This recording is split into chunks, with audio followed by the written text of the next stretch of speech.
So guys, sa pagbabaklas na ito, tools lang naman ang gagamitin natin is 12mm para dito. At para na rin sa exhaust niya, 12mm din.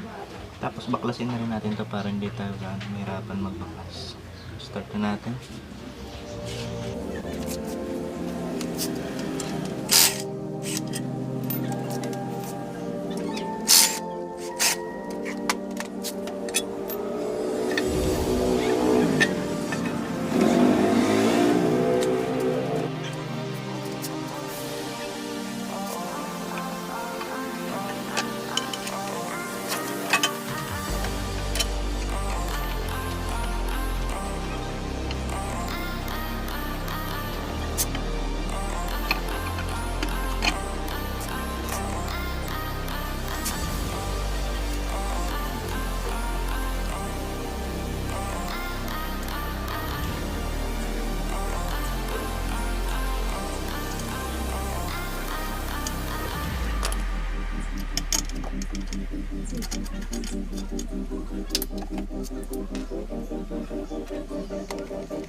So guys, para dito naman sa ating heat guard, so kailangan natin ng 10mm na wrench or sound wrench para maikabit natin siya.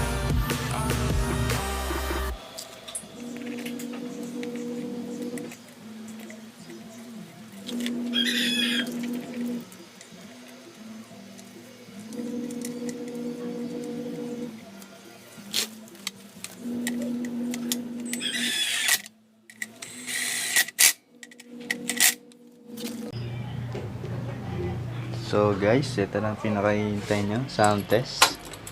So ngayon full open siya. Full open yan guys.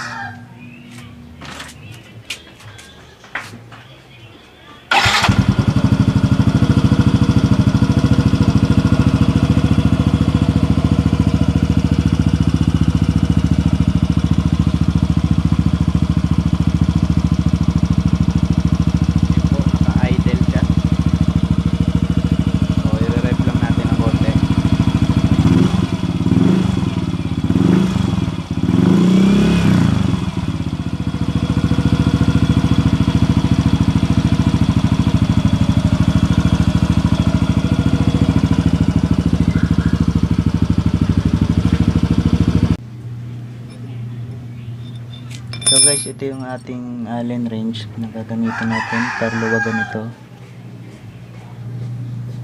Luluwagan lang natin, hindi naman natin kailangan tanggalin talaga. Ayan. Tapos isa pang malaki-laking Allen wrench. So ikot lang natin. Yung tapos higpitan lang natin ito ng konti.